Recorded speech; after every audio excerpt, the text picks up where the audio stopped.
CF Benchmarks. What you're about to hear is a recording of a CF Benchmarks X Space captured live. Hey everyone, thanks for joining us for the latest CFB Talks Digital Assets X Spaces Live. So we like to use this particular medium as a more spontaneous, freewheeling form of presentation, where we talk about the most impactful upcoming and currents on markets, including crypto markets, of course. So to that end, we are really stoked to have as our guest Mr. Thomas Perfumo, who is Chief Economist of Kraken. So he's with us and he's going to be giving us some insights about the Federal Reserve and other things, most particularly. Hi there, Thomas. Hey, Ken. How are you? Well, not too bad at all. Not too bad at all. And as usual, we have the CF Benchmarks research team as well, represented by Gabe Selby, who's our head of research. Hi, Gabe. Hey, Ken. Excited to be here. Yeah, likewise. And of course, Mark Pilipczuk, research analyst. Hi there, Mark. Hey, Ken. Great to be here. Perfect. And I'm head of content at CF Benchmarks. So I think we've got a list of things that we're going to talk about. And one of the most consequential things, of course, that people are watching in risk asset markets, including crypto, is, of course, what's happening, what are the prospects with regard to the Federal Reserve.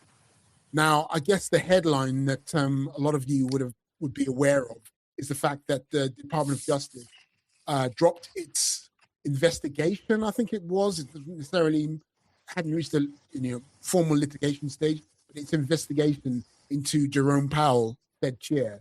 Now, this is quite Byzantine, as a lot of things end up being in this politically charged atmosphere that we live in right now.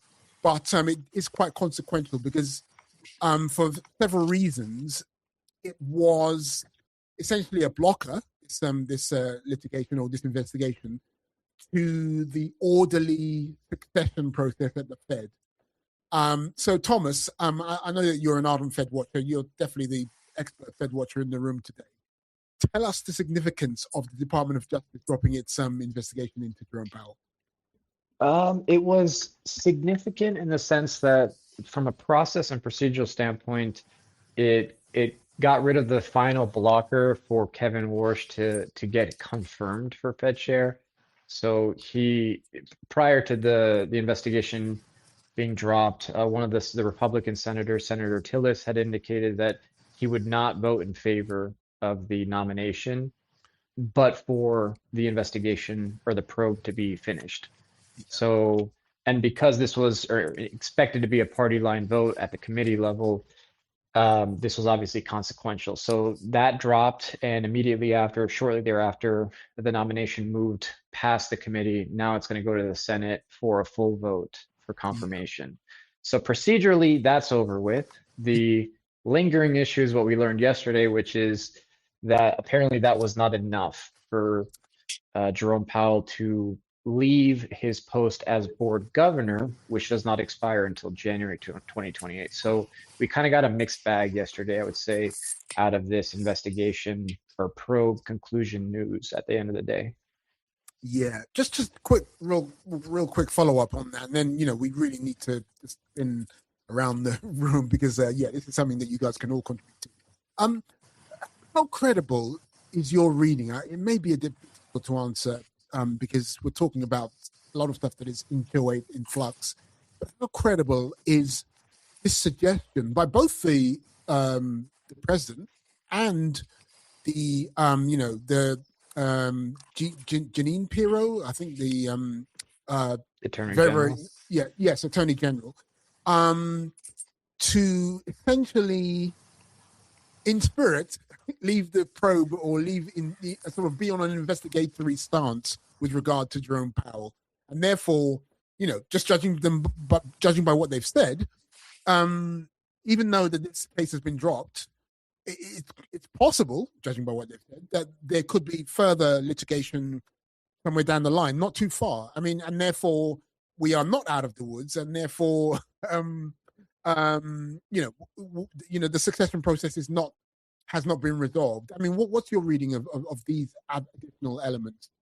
Yeah, I think it, in some respects, it's a bit of a red herring because what matters is like the outcome. And he basically told us that, you know, he wants, he repeated the same line that he wants a conclusion to the investigation, the probe, in a transparent and complete manner. And he, Jerome Powell, that is, has decided that this is not it does not satisfy what his expectations are. And he Right. hasn't explained he did not explain clearly what next steps are required for him to be satisfied.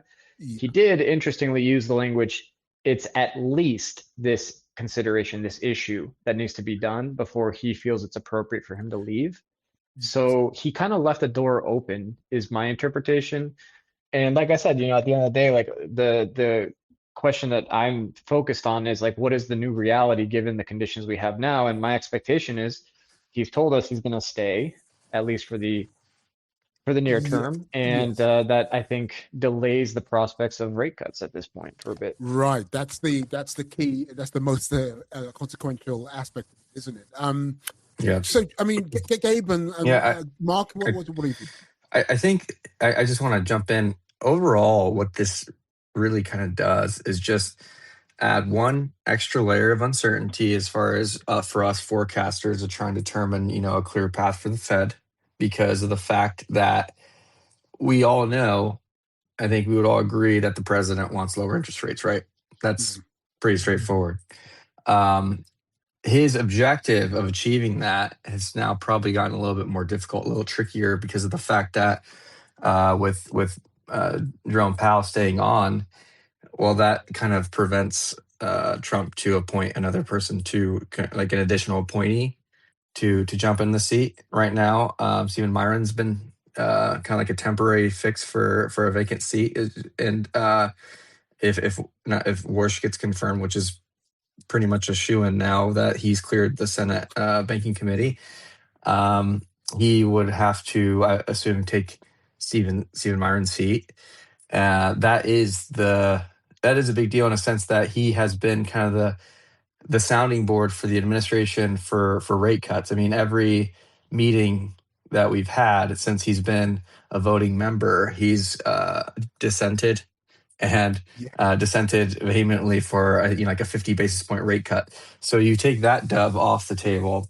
Now you've got someone who we would categorize Jerome Powell as someone who's a little bit slightly dovish, but clearly not willing to do 25 or 50 basis point rate cuts in this type of economic environment and with all this uncertainty. And that's kind of like where the chips land. I think another thing that I wanted to say is that it's going to be very tricky to kind of predict what Jerome Powell's definition is of a transparent and final outcome for these investigations when he's describing the legal attacks that are coming from the administration to the Federal Reserve. He's very clearly concerned about Fed independence, and his term, as Tomas said, runs until 2028, which would get him to most of the way to like the next election. And it becomes just very, very tricky to kind of score a more subjective definition of what is transparent and what is finality versus, here's what I'm waiting to see, XYZ happening, something more clear. So it just kind of muddies the water overall. And overall, I think, it's just going to be kind of difficult right now to kind of to say anything else besides the fact that the Trump administration's goals of having more influence over the Fed and ultimately having lower interest rates just got a lot more difficult. Yeah, and Mark. And I think it's going to be a little less kind of clear going forward as to when we're going to see lower rates, just given yet all the dissents and everything yesterday. It's very divided. It's hard to tell just to look through all the impacts of the war too, where everything's going to shake out. So what I'm almost looking for is kind of, even with the change in chair, really nothing out of the Fed for the next few meetings. The next big event for me is the Jackson Hole Symposium to see what they have to say there. And Mark, I was actually going to ask you, so that seems to imply some sort of weight on risky assets, because clearly the sort of anticipation was in the air, wasn't it? Right. If not for actual cuts, but at least for a sort of like easing stance, to get onto an easing stance. But with that eventuality seemingly, Well, probability reduced. I think markets have really kind of priced that in shaking this already. off. Yeah. Okay, interesting. I think that markets have kind of really, like, if you look at the equity markets, it's really been all about fundamentals, more of the earnings outcomes, and what we've seen with these stellar beats. And I think Amazon had great results yesterday or the day before. Apple's doing really well, and there's just a lot of good fundamental catalysts for the markets. I think they've kind of priced in no change Fed. The thing that they haven't priced in is interest rate hikes. So if you want to ask me like where this kind of can get derailed from a risky asset standpoint, it's you got to look at those three dissenters that wanted to take away the easing bias yesterday, and that number of the Fed, of the members that are interested in maybe potentially having at least a neutral or even like a hawkish bias, is increasing as these inflation pressures continue to boil. So that the market hasn't really, I think, come to that conclusion. I think so long as we stay at kind of like a neutral parked place with the monetary policy, I think things will continue to kind of shake this off.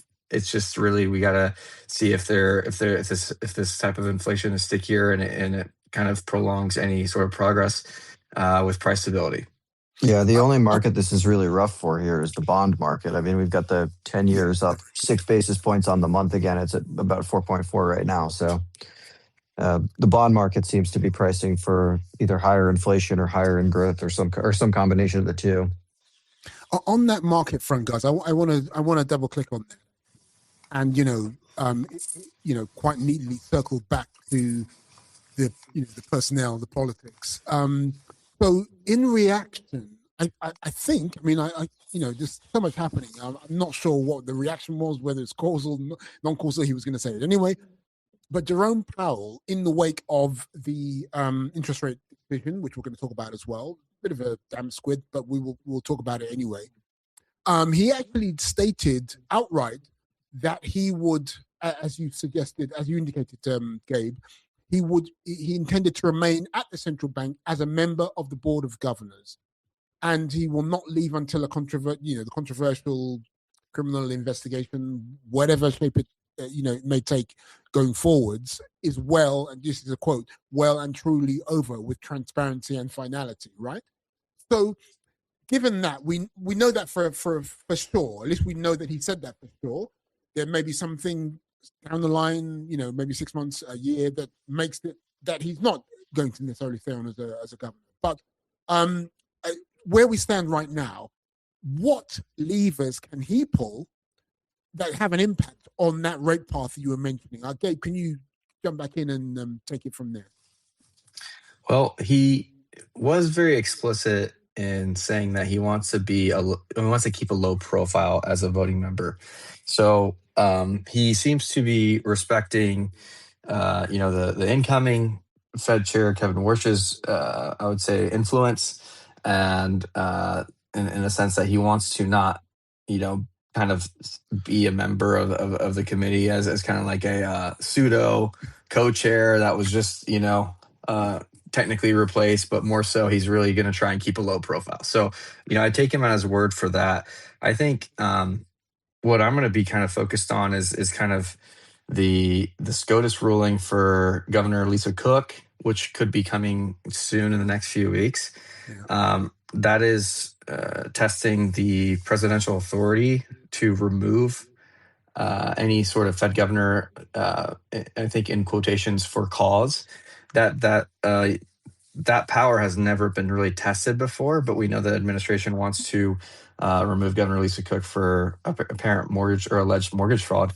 So in January, earlier this year, the Supreme Court, the 9 justices, did not seem convinced that this was for cause in terms of, having Lisa Cook removed. So it does seem like if I had to, forecast what the outcome is, it's probably not going to be in Trump's favor right there. So that just tells me that, Trump can't remove her, can't remove Powell.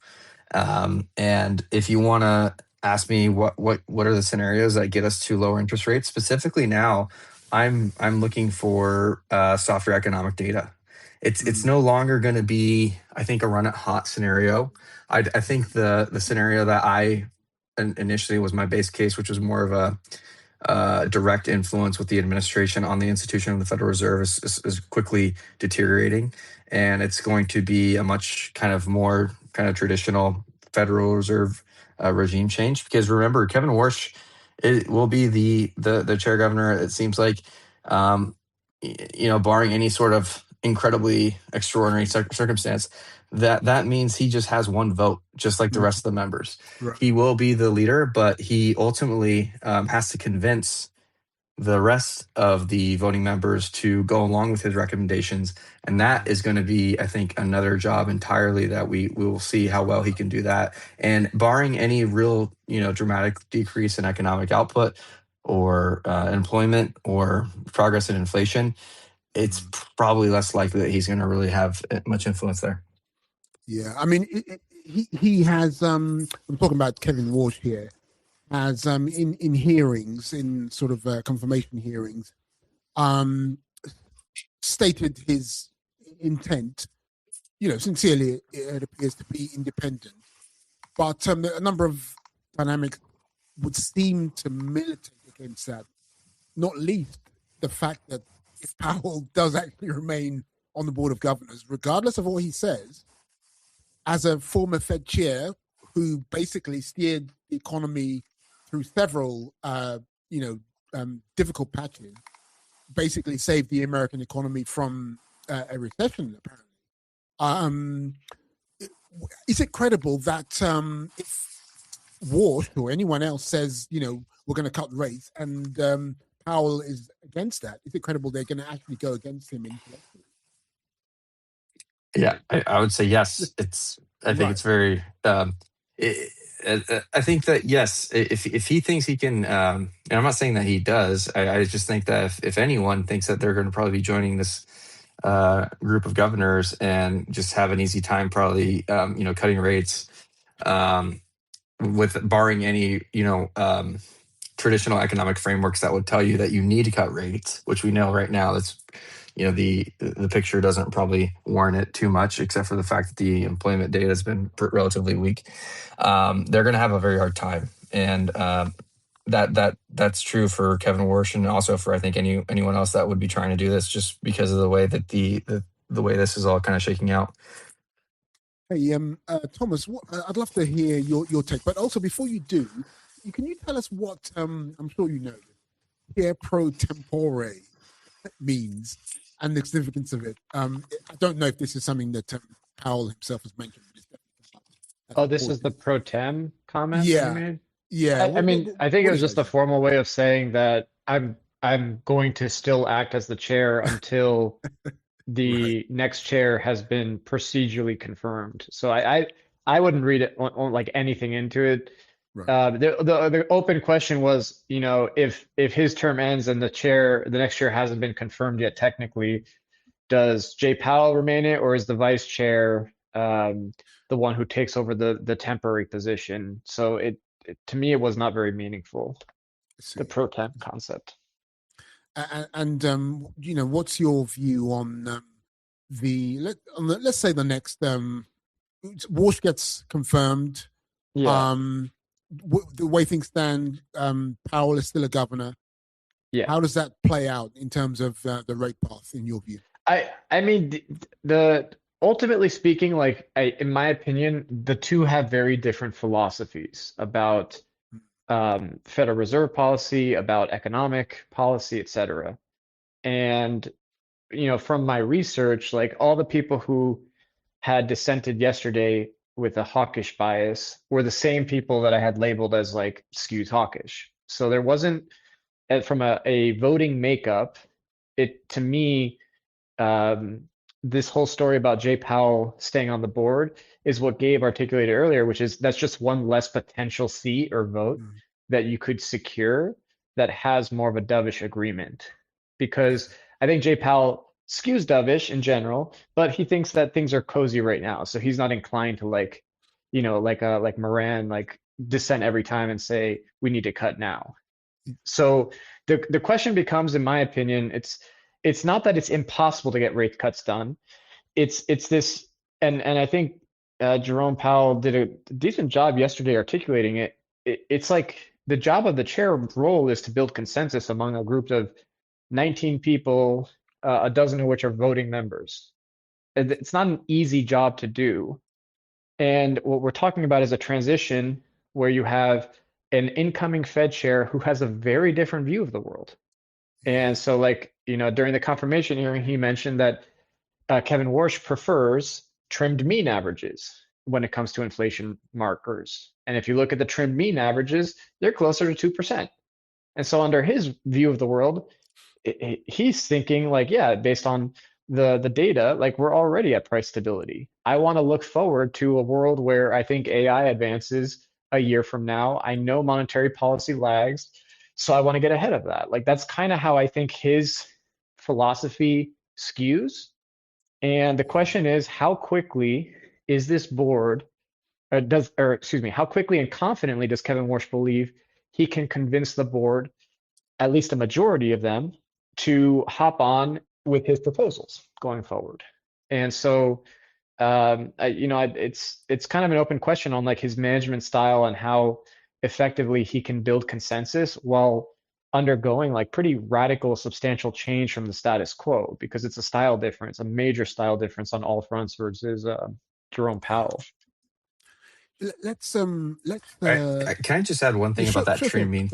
So yeah, it's very interesting to see kind of how he's wanting to reframe kind of like the gauges that should be taken notice of. So what I'm trying to say is, he really wants that trim mean to be kind of like a higher weighting in the frameworks that he's probably going to present to his constituents on the board.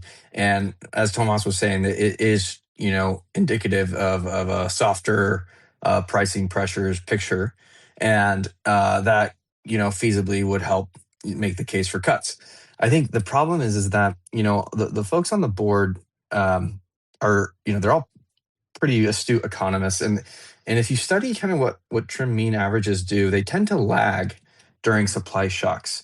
It lagged back in 2021, 22 when we had the supply shock coming out of COVID, when we saw basically a reopening of global economies without the supply chains reopening as fast, which led to, I think, global inflation just completely skyrocketing.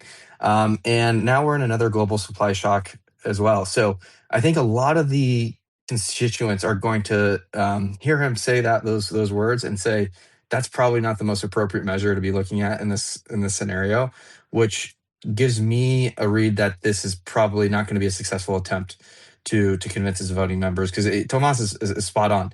The role of the Fed chair is really to build consensus. The consensus is becoming more and more fragmented. Yes. There's more and more dissents.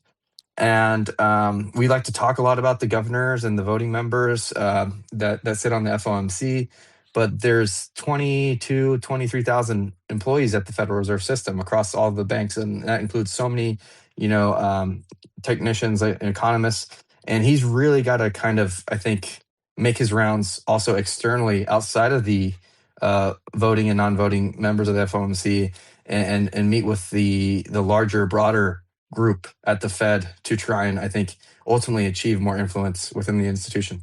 Yeah, I think, by the way, that's a good segue, because what you mentioned there about division, maybe dissent. I want to get you guys on to talking about the actual Fed decision which we had last night. Particularly, maybe we'll start with you, Thomas. If you could just run us through, first of all, exactly what happened. Of course, we know that rates were kept unchanged, but obviously, especially in a situation like this, the details are very, very telling. So if you could just run through what you think is significant and why. I mean, like as far as the policy outcomes are concerned, everything was pretty much in line with consensus. To your point, like the headline policy rate was, pretty much 100% priced in at that point. Yeah. And so the nuanced details are what everyone's focused on. The headline being that in this meeting there were 4 dissents, and the significance of that is this representation that the Fed is fragmented. It was the highest number of dissents since October 1992. So, it's been a while since you've seen this many people vote against. But at the same time, 3 of the dissents were about, the use of certain language, not about the policy decision to hold rates flat. So it's a bit, tapered, and in a way, some of those governors gives them the ability to sort of like put out a message in a stark way. And so the only other nuance was the matter about whether Jerome Powell is going to stay on the board or not, and that's what we've been discussing. And so those to me were kind of the 3 highlights. Like, what is the policy decision? All of that stuff was pretty consensus, status quo. And then the other 2 matters were the dissents. What does that say? I think in this case, like, because they were contesting the language of the bias around including like dovish, 2-sided language was an issue for 3 of the hawkish members, and then the matter with Jerome Powell. So yeah, the policy itself, it didn't really matter at the end of the day, I don't think. I Right. think everyone was kind of just trying to focus on the future. I mean, you guys have, particularly you, Gabe, mentioned that essentially this uncertainty at the Fed is largely priced in. Although we did see a bit of a dip in risk assets. I think Bitcoin and Ether dipped not hugely last night in reaction. So how do you square that with the idea that this, and also I think I definitely saw some reports that there was some surprise in the market, and that was reflected, of course, in pricing. They dipped a little bit. This is how I view it. So like prior to the meeting decision, the press conference, the odds of like a rate cut by year end were, like 10, 20%. Now they're like 5 to 10%. So, and the significance of like a rate cut alone, it's 25 basis points. Like, is that going to lead to like a 5% rally in the S&P 500? Like, I don't really think so. Not like fundamentally in an isolation. It's more just trying to gauge what kind of environment is the Federal Reserve teeing up for risk assets. So what we've been talking about so far is the odds are now shifting away from rate cuts through the end of the year. What that's telling me anyway is that the Fed is not proactively building an environment where risk assets have more cushion or safety. It's becoming more and more isolated to how are fundamentals performing.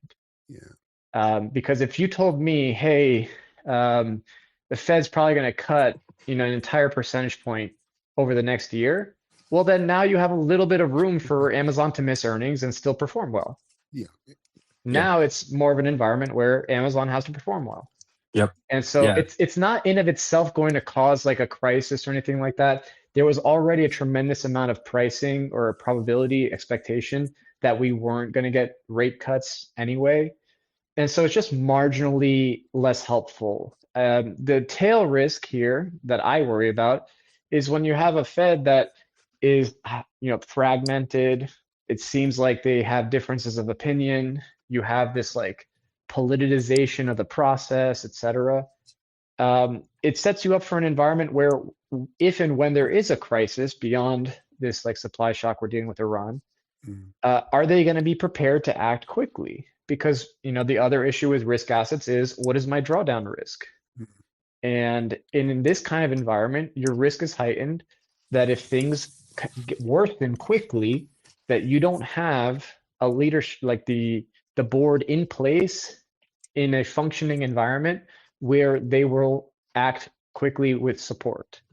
And so that is kind of like another item on the risk asset sentiment side. My tail risk got a little bit fatter at the margin. Right. Nice. Mark, Gabe, any additional on that? Yeah, I guess just one more thing on risk assets, because everyone's noticed that crypto has totally not performed while equities just had. I just looked. This is what's on track for their best month since 2020. Wow. So it's had quite the bounce off the lows. And crypto just has like a few specific things that are overhanging it. Number one, there's the policy overhang where there's, there's not, if it's not very clear if the Clarity Act is going to happen before the midterms. And then if the midterms happen and they go the wrong way, what happens to the Clarity Act? That's all up in the air.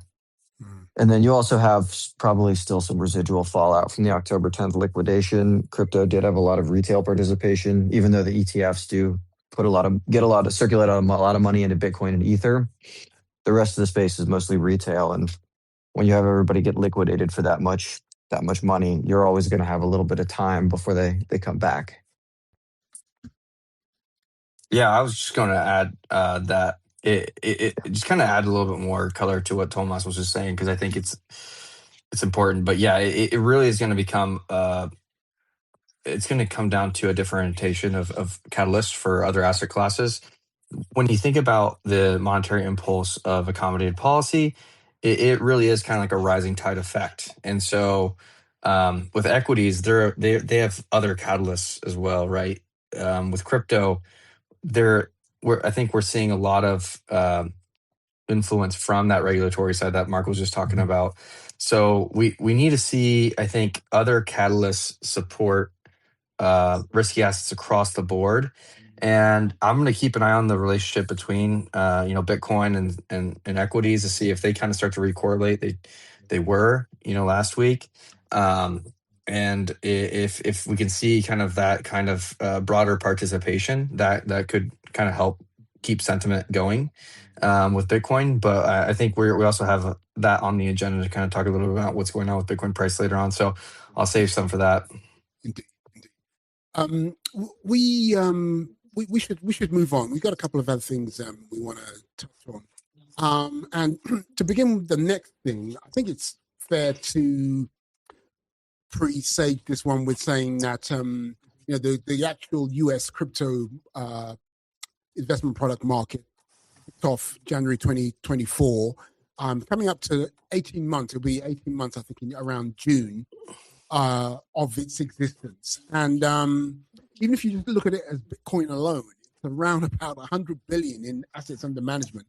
I think that's pretty exponential relative to other asset classes. Certainly, if you want to look at the evolution of gold and equity ETFs, historically. So that's the backdrop. But what we're seeing at the moment is, other major players finally coming in from the cold to actually join that product market. Most prominently recently with Morgan Stanley launching the Morgan Stanley Bitcoin Trust, ticker MSBT, which does raise a few questions, though. You got a $100 billion AUM market, ETF market for Bitcoin ETFs, for Bitcoin ETFs, dominated by IBIT, which is BlackRock's ETF, which takes about 2/3 of that of those assets under management, worth about 60 billion at the moment. I'm curious about this one, guys. How do you actually convince yourself that this is a good idea to get in at this late stage? I know that there are a number of levers they can pull. We know that MSBT, I think it's at the moment the lowest fee. It's in a promotional period, obviously, the lowest fee ETF in terms of management fee. And of course, they've got a brilliant distribution network into, probably the best amongst its class. But still, you're in a dominant market. You're in a market with a dominant player. That player is, the infrastructure is now sort of taking root. You think about IBIT's options chain, which is like something like $650 million in terms of open interest. Multiple times the size of its closest rival. How do you square the circle? What's the rationale? I mean, I think you just touched on it right there. Is when you think about their distribution network, Morgan Stanley Investment Management, they have trillions of dollars in assets there. I mean, if you're just thinking about it, do you want to only make the fee on the assets that you have under advisory, or do you also want to put it into one of your products and collect the other 17 basis points? That's kind of the logic there. And even without the options chain, it still kind of makes sense because a lot of these investors, it's just going to be buy and hold. They're not really going to be engaging in any of those types of strategies on it. So that doesn't really matter all that much for them. Yeah, I think this is really turning into like a distribution war, not so much a product war. I mean, Morgan Stanley's Bitcoin Trust, it's just like the rest of the Bitcoin trusts or Bitcoin products that you have as far as spot, albeit with that lower fee. How much will that lower fee matter? You know, it we'll see. You know, it's gotten, I think, $184 million in 12 days, which is pretty respectable by any ETF launch standards. It's, of course, like no one's gonna probably, I don't want to say never because of, inflation, but in the near term, it's going to be very hard to kind of keep pace with what IBIT did when it first launched. That was just truly historic. I think what people are missing with this advisor discussion is the fact that the way the industry works. So financial advisors tend to move around shops. They tend to start out at places like the wirehouses vis-a-vis Morgan Stanley, and then they tend to either join an RIA or join another wirehouse. And the reason is because they actually get compensated to do so. There's an incentive to bring their existing books over to other platforms. So when you think about which product is the most portable product, I think that, the question will be, is that slightly lower fee on Morgan Stanley's product worth, tying yourself to, marrying yourself to for the long term when you transfer your assets in kind to a different shop, which is, quite a common thing for advisors. And we all know, I think we'd all agree that the IBIT vehicle is much more portable. It's got more options volume, gives you a lot more utility when you want to either have like protective puts in your clients' accounts or even write covered calls. You good luck trying to do that with the Morgan Stanley product that you don't have any options on the Morgan Stanley product right now. And the way that the options distribution is shaken out, I think IBIT's got like 98% or 99% of the open interest for these options. So it's very much just like the utility of IBIT versus MSBT is very is I think very tilted. And then you also have, I think, these respectable, crypto specialist shops like Bitwise. Like they are tagged into all the RRAs, and they have been hitting the ground running for ever since inception. And so I think Morgan Stanley is really going to have a lot of work to do to try and kind of penetrate that specific market. I think they really are just going to focus mostly on perhaps mostly the discretionary side on the Morgan Stanley side. I wouldn't even, I would dare to say that the advisor side at Morgan Stanley, which is the non-discretionary side, will probably still keep an eye on IBIT because of the liquidity and utility. Interesting. I was going to actually ask you, Gabe, whether there's a sort of captive element here. It's like, these are our advisors. You're going to basically put these guys into our ETF. They can't. I mean, so the way it works is, with fiduciary responsibilities on the discretionary side, you'll probably want to use the lower cost one, even though it's in-house. Right. But inherently, there's always questions of conflict of interest with picking your own fund. And in this case, it's very warranted in the sense that it is a cheaper fund. I think that it's just a matter of the fact that, advisors, as I've witnessed firsthand, tend to move around. They don't stay in the Morgan Stanley or their UBS, RBC, whatever wealth management shop that you're at. For the rest of their career, they tend to try to move around and transfer their books out. So in that case, I think the iShares products have a little bit of an edge. Yeah, I mean, we haven't even mentioned. Maybe there are good reasons for not mentioning this element, but clearly, with CF Benchmarks is we got to. We're not being disingenuous, listeners. CF Benchmarks does have a not intentionally, but we do have horses in the race because our indices account for about 60% still of the assets under reference, to put it that way.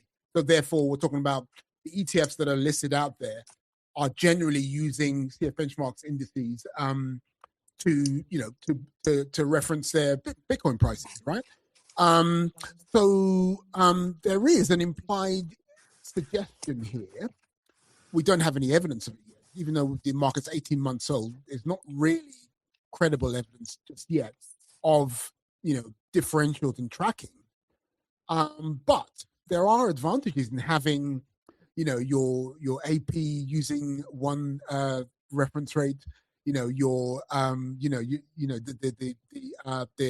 managers looking at the same reference rate, the most liquid options, regulated options chain using the same reference rate, the most liquid options on the most liquid ETF using the same reference rate. There are some advantages in that, but clearly that's also been put aside. I mean, am I sort of maybe reading too much into that? What do you guys think?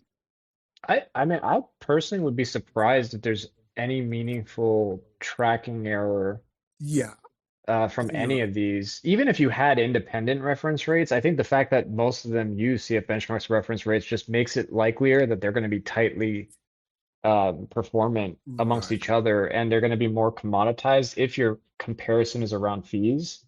I think to Gabe's point, like they kind of target different customer bases. So yeah, full disclosure, I'm a client of Morgan Stanley, and I wouldn't be surprised if you told me that, hey, Morgan Stanley ETFs get better LTV ratios. I'm not saying they do, I don't know, but they're really good at like co-productizing stuff. Right. Good. And so they're going to find their edge. And of course, like the thing that they have that's like the biggest asset is like the massive wealth management arm.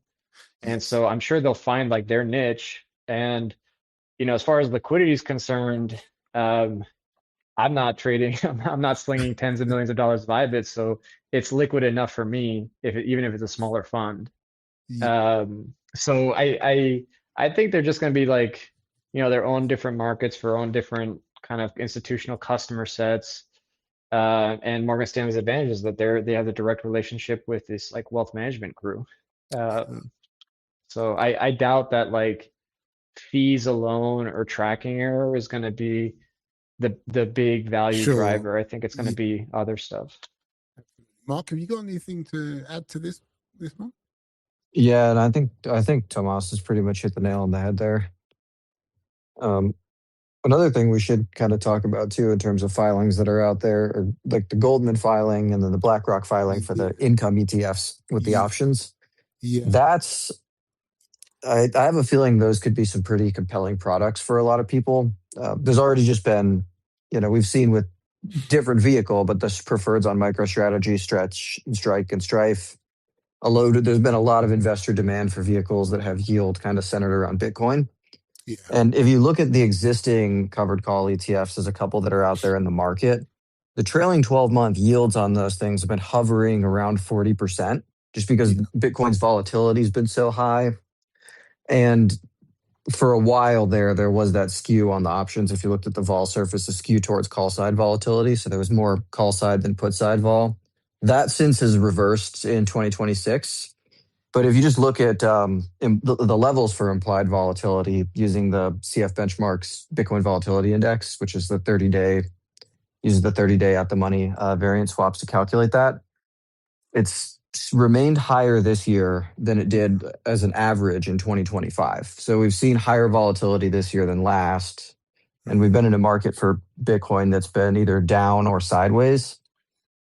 So while there is, the potential for upside, if you're looking to capitalize on that volatility, that's probably a pretty good place to go right now if you're looking for yield.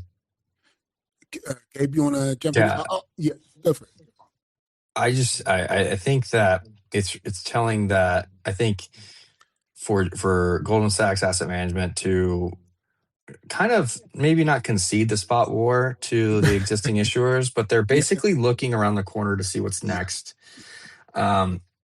If you look at, funds like the JP Morgan equity, I think it's like JEPI and JEPQ, those are relatively like pretty large like funds that do these income overlays on the equity markets. And we're seeing, like what Mark was saying, such strong appetite for trying to harvest income on Bitcoin exposure. And this is just another case where I think an issuer sees the opportunity to structure something a little bit differently besides going with a plain vanilla spot product. And it's obviously has to use a fund that has the options liquidity for that. So that's why they're going to be using IBIT and the options on IBIT.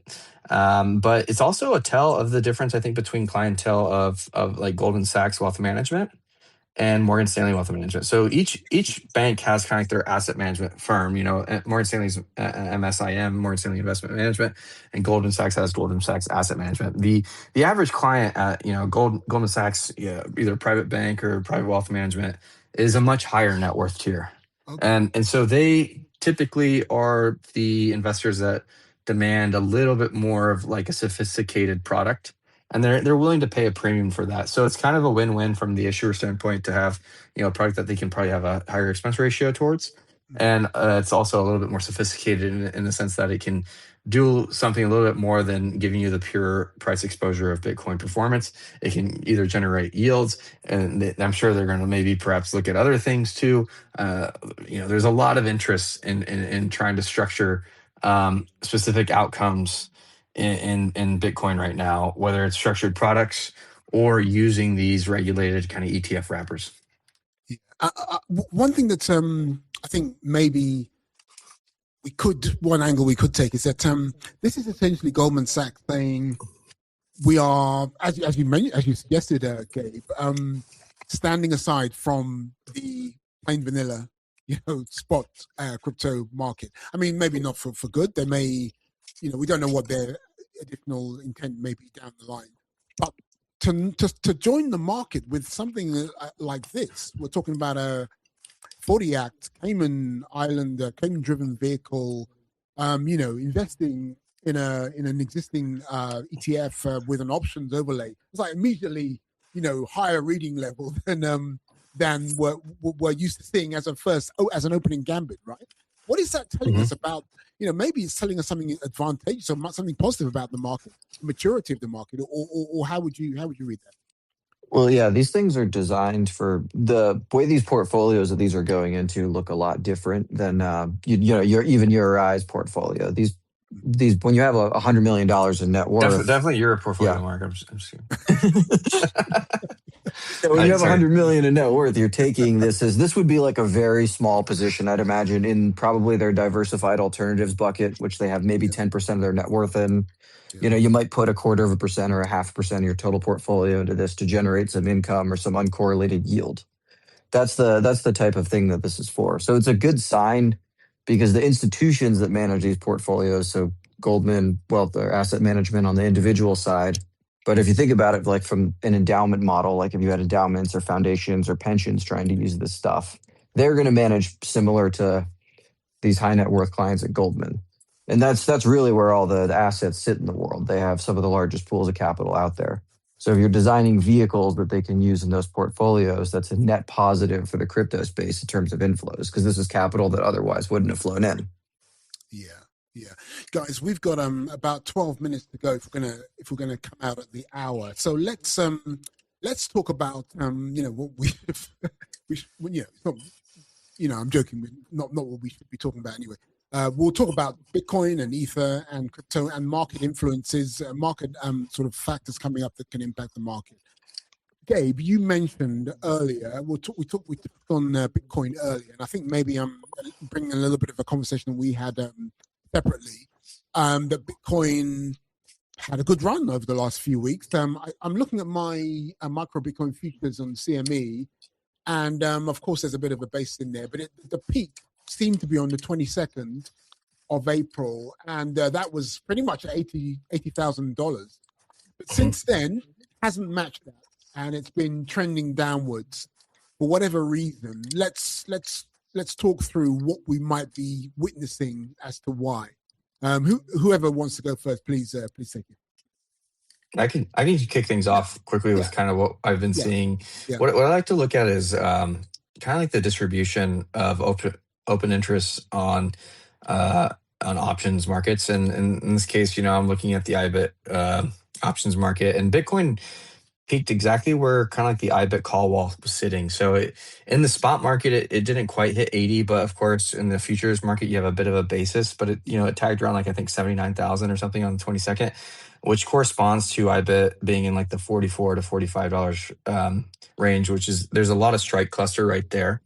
And that's kind of not really a coincidence in my eyes. There's a lot of dealer gamma hedging, kind of activating kind of a resistance wall. And that's essentially where dealers that short the calls hedge by buying the spot above it, and below it they sell. So the wall kind of acts as a magnet, which we drew up to on the 22nd, but then it kind of acts as a ceiling. And right now, I think it's kind of had that effect where it's tagged the ceiling, and we're coming back down away from that open interest. Yeah, and another thing you mentioned there to me, actually, you were kind of disappointed, and this may be anecdotal, I'm not going to have anything precise here. You're kind of disappointed not to see the funding markets, Bitcoin funding markets, I don't know the exact one you're looking at, really accelerate in line with the rise of of the underlying. I'm always disappointed when there's not a big green candle, and in this case, I think we've had that extraordinary sell-off earlier in the year, where Bitcoin broke below 60,000 briefly, and we've kind of took a staircase approach back up to the upper 70s, but we haven't really seen a true kind of like displacement candle that shows a lot of aggressive institutional bidding. I think what we've really seen is just kind of the market structure of steady ETF inflows, keeping the price kind of supported and creeping higher. And if you look at the funding rates, in a typical bull market, they are much higher than where they're at right now. We have the Kraken funding rate index that we publish, and it's not giving me any kind of like euphoria bull market vibes. Another way you could look at this is look at the basis between the CME futures contracts. When you're in a very aggressive kind of bidding market structure, you tend to see the basis expand. We've seen it in the past bull market expand, in the 25 to 30% range annualized, and we just haven't really seen that for some time. This tells me that this rally is a bit more of like a sanguine rally. It's not really giving us this aggressive, non-discriminatory just bidding, buying pressure in the order books. Thomas, you're in charge of sort of alerting Kraken about the economics of a market, as we go. So, what is your view of the recent trade and what we're seeing, and what it might mean for the near term, medium term? Yeah, I'll try to distill it. So like I've been very, very, very focused on this whole Fed transition scenario because for me, I want to understand just as much as the fundamentals, like what is the risk asset backdrop we're in? And the latest information on that is that it's balanced, I guess. We have what seems to be a smooth transition for a potentially like dovish Fed chair. He does have influence as chair, that's meaningful. And there still is a majority of the members that I think skew dovish on the FOMC board. I just think that the optimal outcome for a more clear dovish trajectory is lower odds since yesterday's press conference. And so I'm now setting that a little bit aside and saying, hey, the environment seems to be more fundamentals driven. Okay, what are the fundamentals? Right now, for me, crypto, Bitcoin specifically, the two things I care about are going to be capital flows from ETFs and MicroStrategy and Clarity Act. On the capital flow side, what I've noticed looking at like a chart of purchases from MicroStrategy and the Bitcoin ETFs, which are the two largest spot buyers of Bitcoin since early 2024. What's interesting is if you look at last year when we hit all-time highs in July and October, when you do a comparison of the purchase activity, Bitcoin ETFs were like double MicroStrategy purchases or more. And as of late, I've been pleasantly surprised by how strong or how well MicroStrategy has been able to fundraise to buy Bitcoin. And I've been also pleasantly surprised by how well or how disciplined Bitcoin ETFs have been in terms of stepping up to buy during drawdowns. But Bitcoin ETFs are smaller than MicroStrategy right now, the flows. And so I think that kind of discretionary bid hasn't come in as excited, to Gabe's point. And the only other catalyst right now is the Clarity Act, which is moving certainly more slowly than people expected earlier this year. And the political environment has gotten increasingly complicated for it.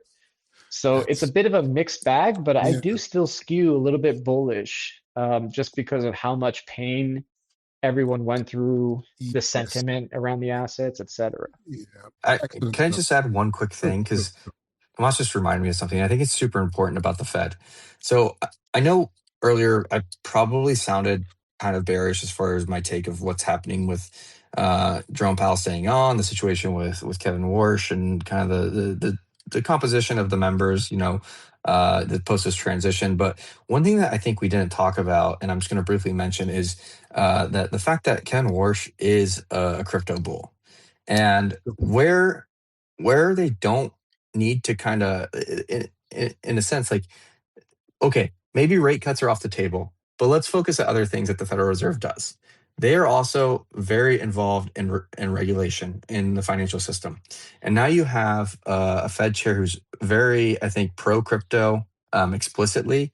And he's joining a member of other members on the board that are also pushing for significant cuts in Fed supervision and deregulation across the team. So you have Michelle Bowman, you have Christopher Waller, as well as others who are wanting to kind of have, I think, a more deregulatory tilt with Fed supervision. And that's going to probably focus more on community banks at first. But it is possible that they could start to propose some constructive cases for the industry, the crypto industry overall. And I think that's something that overall, like we probably could have talked about earlier. And so I just wanted to bring that up. Mark, what are you keeping an eye on? And what is your interpretation of recent market events, macro and even on chain, that could actually have an impact on the future? Yeah, I mean, my main kind of thing specific to crypto is the regulatory environment. The other thing that I'm kind of watching on the macro side is how the growth picture unfolds. Like we all know the labor market's been a little bit softer than normal, but it hasn't fully fallen apart yet. Just I've been watching on the growth side closely. If you look at the last GDP print, a big contributor was that capital expenditures, again, due to the AI data centers. That was the highest since early 2023 over the last quarter. So the big thing for me to watch there is essentially how sustainable is the spending? What are the returns on that CapEx starting to look like? And what's the demand for the data center and build out going to look like going forward? Because at some point this is it's gonna have to slow down. I mean, Yeah. I know we've all been using Claude and GPT codecs and everything a We ton at can't work. sustain it. And yeah, and what I've noticed is like these newer agents, these agentic workflows. If I just look at my own token usage, Yeah, it's gone up like yeah, 10x because yeah. of these agentic workflows. So that's probably going to contribute to an increase in demand for compute over the next however many months, quarters, or even years. But there you have to factor into that these models will get more efficient, and then that'll kind of help normalize things. And when that capital expenditure piece comes down, what does the picture for growth start to look like there? Nearer term, Gabe, Mark, Thomas, is there anything that you're looking at for next week on the macro calendar, or something else that's important to keep an eye on that could have a sort of like an immediate dent or immediate uplift for the market? Yeah, I mean the situation with Iran is day to day, so that's certainly, and I think that it seems to be like, if you ask me what is the marginal thing that's going to change the minds of like the marginal voter on the Federal Reserve, FOMC, it's going to Yeah, be what's happening with Iran, in my yeah, opinion, absolutely. and the impact to energy prices. And so that's hugely important. That changes day to day. So I just keep up on the latest there, no special information. The other one would be, yeah, the progress on the Clarity Act. So the next Mm, near term event that has to take place is that the draft bill text, the markup, has to be taken out of committee, and that's going to be the step preceding reconciliation with the other Senate committee, the Ag Committee, before it needs to be reconciled with the House, and then you have to have votes again in the Congress. And so there's still quite a number of procedural steps for that bill, but the next big one that's, looks like from the reporting slated to happen sooner than later is a markup will be released, which I think would be a positive development given the sentiment around progress over the last month. Gabe, maybe 20 seconds, what you're looking at on the immediate horizon? 20 seconds. Definitely keep an eye on the whipsawing Iran headlines, but I think the next Michigan Consumer Sentiment Survey is coming out on Friday. I just want to keep an eye on how the consumer is doing overall. We see how higher energy costs can impact that, and it's already has had an impact in some of these other readings, like in the conference board meeting. So I just want to make sure that the consumer is okay. It's been beaten up. The consumer activity's been pretty beaten up from the all these headlines. So I expect it to go lower, but hopefully still intact. And also inflation expectations. We want to make sure that those don't start to creep up, particularly in the longer term. Silly, but forgot to add this as well. Like it's earnings season, so of course, yep. Of course, like what's the next big reporting company? MicroStrategy. Okay. And MicroStrategy is coming up. And the more conventional one, maybe for our certainly all the big tech names. Anyone that's involved in AI CapEx, like everyone's looking hawkishly at, are these guys increasing their CapEx numbers? Do they sound confident about the return? Like that sentiment is going to bleed into equity, into every risk asset, into crypto. So that's also a big one. Oh, and watch TSMC. They produce most of the wafers for this. Their earnings are coming up, and see what they plan to do with pricing. Guys, we are at time. Thomas Perfumo, Chief Economist of Kraken, Gabe Selby, Head of Research ETF Benchmarks, Research Analyst Mark Pilipczuk. Thanks a lot for joining us. Anyone listening, if you like that, we've got a ton of podcast episodes up where you listen to your podcasts. Anywhere you want to go, you'll find us all there. CFbenchmarks.com is where you need to go for the rest of our content. We'll see you again for another Spaces Live in about a week. Thanks for joining.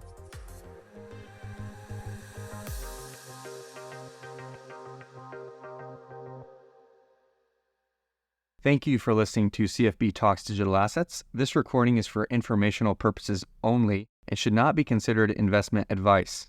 This recording is not intended to persuade or incite you to buy or sell any financial products noted within, including but not limited to exchange-traded funds, mutual funds, equities, other instruments that reference any index provided by CF Benchmarks Limited, or crypto assets. Any commentary, interviews, and discussions are opinions only and should not be considered a personalized recommendation. Please contact your financial advisor or professional before making an investment decision. Note, some of the underlying instruments cited within this recording may be restricted to certain customer categories in certain jurisdictions.